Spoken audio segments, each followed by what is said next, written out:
know, like a Sabra, you know, the tough exterior and the juicy inside. And I thought Margaret was like that. I did a lot of research with two writers, female writers.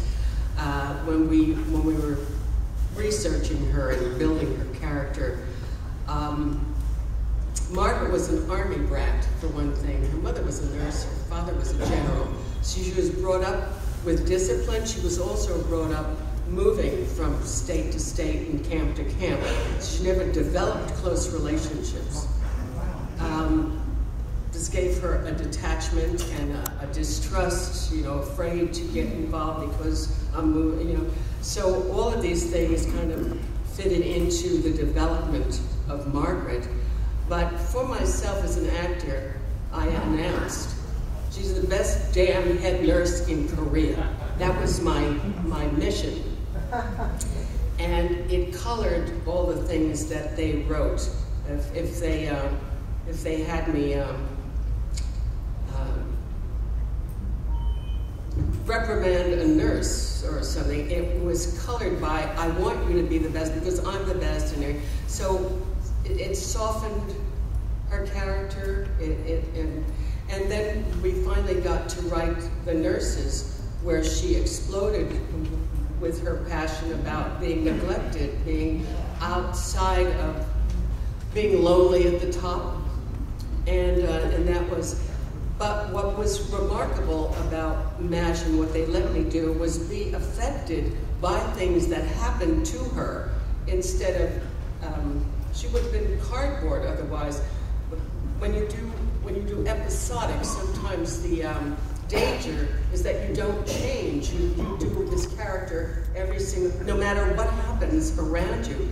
And you have to keep on the writers too. That's right. You have to work with the writers to say, no, I can't do that because last week or 2 weeks ago I said that, and I can't. And it has to.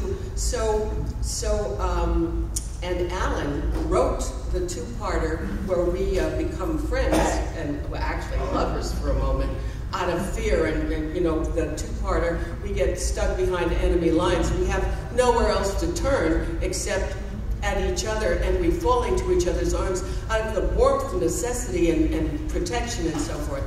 Now, after that happened, it colored the relationship between the two characters for the rest of the series. They became close friends. They didn't go back to a loving relationship, but you could see the growth and the difference. And so that was the miracle for me with MASH, the writers working with me, and all of us, but I felt she had the most growing to do because initially, and of course being the only woman, and being in a situation in the 50s, the only woman to take charge the way she did. And I'm a raging feminist. I wanted her to be an incredible role model for young people, young girls growing up, that I want to be like that nurse. And I'm happy to say that a lot of my fan mail comes from women who say I'm a nurse because of Margaret Houlihan. And that to me is why I do what I do. I mean, if I've turned down 2 things recently. One was a stereotype that I couldn't even, and the other one was displaying a side of feminism or female that was wrong. So I told him, I said, where have you been? You know,